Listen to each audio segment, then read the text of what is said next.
In this video I thought I'd do another one of these bluesy mixing rhythm and lead or rhythm guitar and fills kind of things. I've done a few of these previously and people seem to quite like them, so I thought I'd do another one. And this is a really good thing to work on. Obviously you're working on your rhythm and lead guitar skills, but it's really great for your timing, and you need to have good knowledge of the fretboard. You need to be able to think quickly and be aware of where you are in a musical form. So all kinds of good reasons why this kind of thing is worth working on. And you also have a nice standalone piece to play as well. And I always think playing this kind of thing is much better than the usual kind of bluesy noodling approach to playing unaccompanied, which we're all guilty of. I know that I certainly am, but it's much better to play something like this where you've got a bit more of a groove and a bit more form to it. So let me play something and try and demonstrate what I mean. I've got a vague plan, but nothing is fixed. I'm just going to play something and see what happens, and then I'll break it down for you. And you can learn what I play note for note if you like, or you might just like to take your favourite bits and learn those, or perhaps better might just be to take the general concepts and then turn those into something of your own. The choice is yours.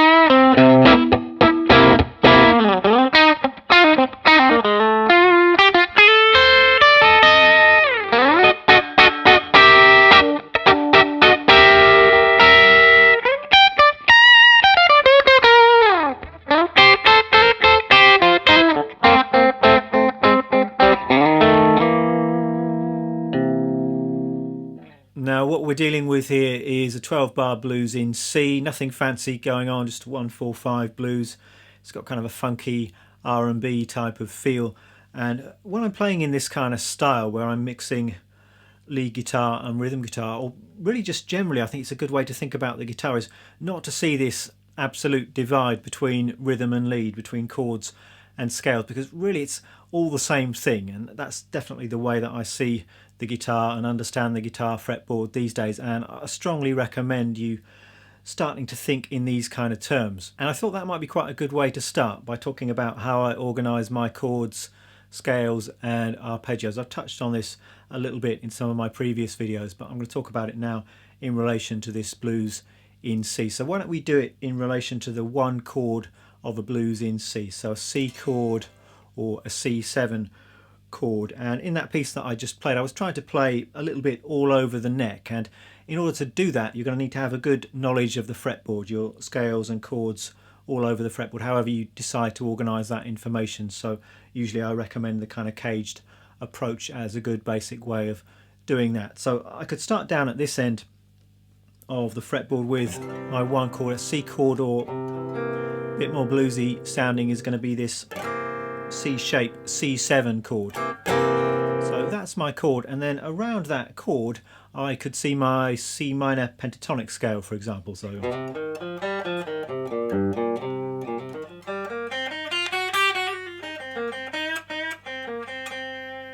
C minor pentatonic, C blues scale. You've got your C7 arpeggio there as well, giving you those chord tones. In another video I've done quite a detailed look at these dominant seventh arpeggios. You might like to check that out if you're not familiar with those. So that's how I would organise things there. If you go into the next kind of caged position, you've got this A form C7 chord shape, and again I've got my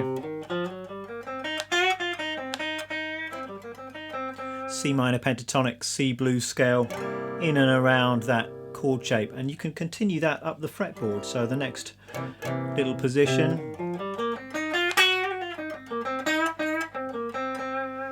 and not a bad idea, as well as knowing the scale shape and the arpeggio up and down, just to play around, just to have a little bit of vocabulary or language in each of these positions, so to know a few licks in and around these scale shapes. So that's the G form there. Then we're up into familiar territory. This is pattern 1, position 1. There's the C7 chord shape, so you could play it as a bar chord. I think in the piece that I just played, sometimes I'm just playing a little tritone, which gives you the essence of that C7 chord in just a couple of notes. So you've got that B flat and E note there. You could play the root note with your thumb if you wanted to. And then around that, of course, you've got your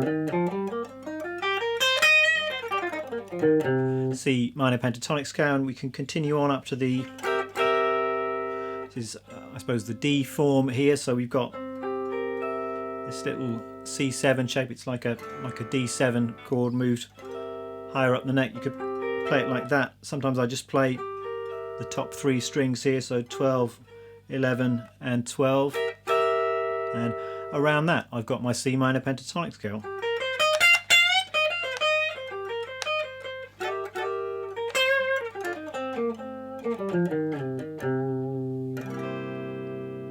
And then we've come full circle, we're back up to this C form shape, which is back where we started but an octave higher. Let's get into the specifics of my little piece at the start of this video. And what I tried to do to start with is just to establish a bit of a feel. So we've got a kind of rhythm guitar groove happening, which was something like this. So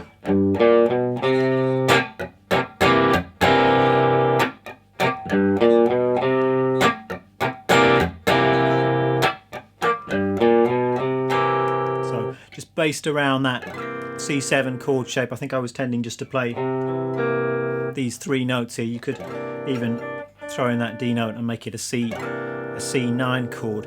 And once you've established that groove, then the way I think about it is you've got a bar or so of rhythm, and then you've got a bar or so where you can play some lead or play a fill. It's like you've got a little window of 3 or 4 beats in which to play your lick. So the first thing is you really need to be feeling the beat and feeling where you are in the form, and then you can just slot in some phrases. And a good place to start might just be trying this on 1 chord and playing a bar of rhythm and then playing a bar of lead. And for the lead guitar stuff around this chord, I want to have notes that are close by. So I might be thinking C minor pentatonic around this chord shape. And you've got this nice little box of notes here, which is very easy to use. Or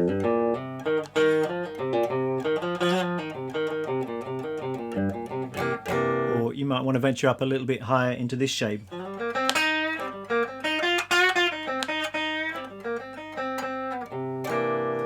And then just slowly to start with, you might just establish that groove and then try going back and forth between the chordal stuff and the lead stuff. So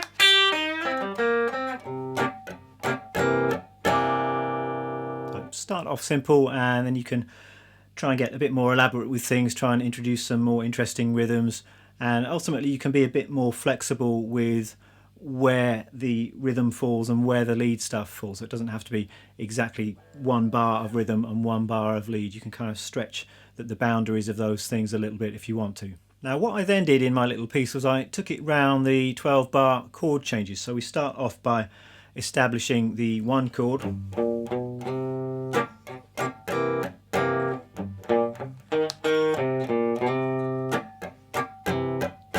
Then we're heading to the 4 chord, so I think I did something like this. So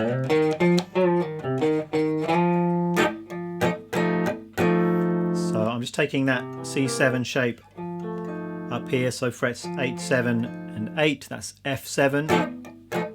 And I've got the same kind of notes available to me around that chord shape. So now you can think C minor pentatonic, you might even think F minor pentatonic a little bit here as well.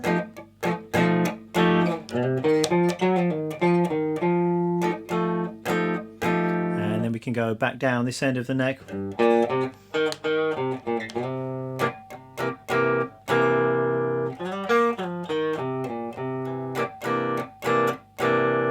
And then for chord, which is going to be a G7 chord. I think I did something like this.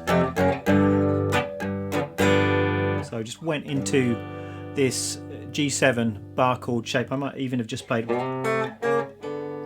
part of that chord, so these little 6 shapes. And then we've got the 5 to the 4 move, so I'm thinking this D form shape, I think just playing the top 3 strings. So we've got G7 going to F7,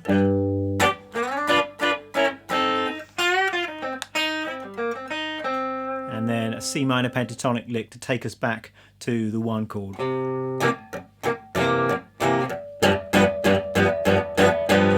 So that's a rough outline of my first chorus. Then in my second chorus I just tried to develop things a little bit, so I went a bit higher up the neck. I tried to add a little bit more energy and intensity. So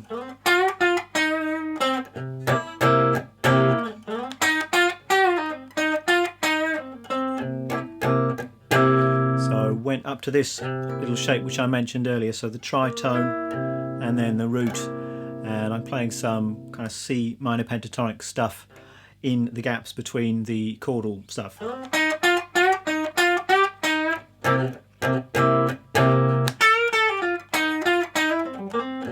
you can add in some other little notes to the minor pentatonic scale if you want to add a little bit of extra colour.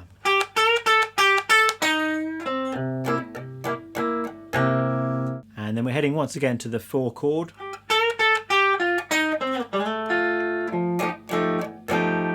Maybe just thinking chord tones here, so you've got your F7 chord tone.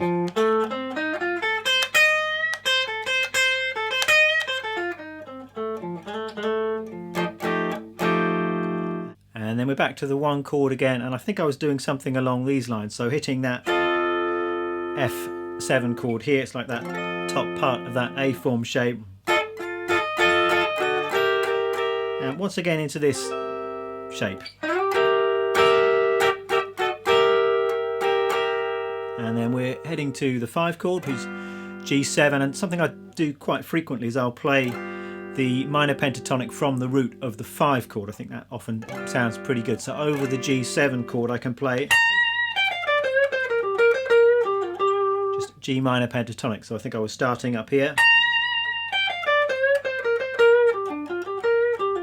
and that's perfectly fitting that kind of 5 chord sound. And then we're heading home to the 1 chord, and I was doing something like this. And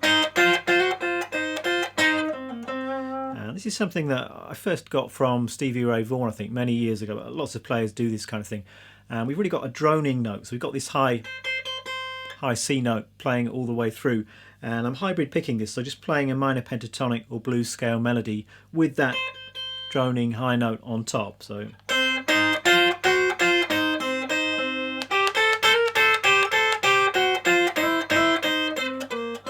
a good way of just adding a bit more energy to the sound. And then a little turnaround at the end. I think it was just this. So very common kind of sound. I've just got this C note here, and I'm descending on the D string here. So just frets 8, 7, 6 and 5.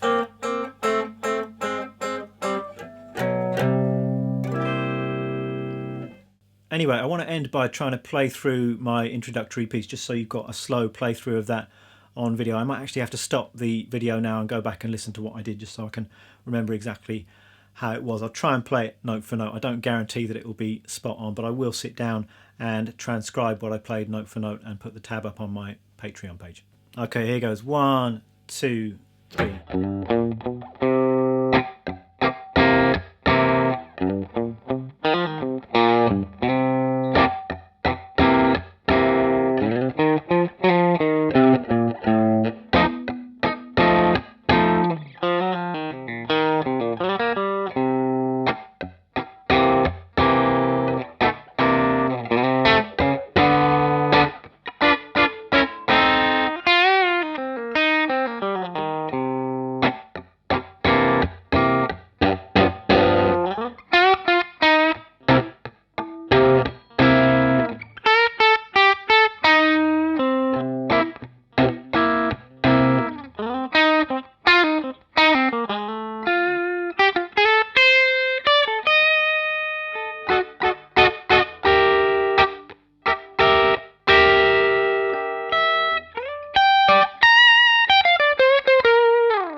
the gear that I'm using today, and it's all pretty straightforward, not that much needs to be said, I don't think. I'm just using my Telecaster into Vox AC30 and a little bit of overdrive coming from the J Rocket Archer pedal, and that's it really. Just plug in, it sounds good to me. No great tone secrets that I can reveal today, I don't think. Let me give you some quick sounds. So just the guitar going straight into the amp sounds like this.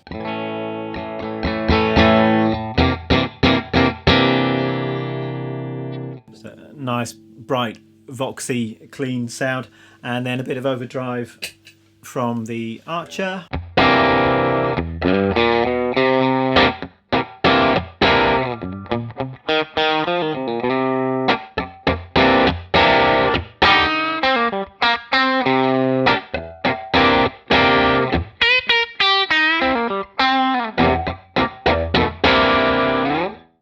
That's it for this video. I'm going to sit down and tab out my introductory piece note for note and put that up on my Patreon page for those of you who are interested. And if you want more of this kind of thing, I have got at least 2 or 3 more of these pieces. You can find those elsewhere on this channel or on my website if you do a search. Thanks a lot for watching. I'll see you next time.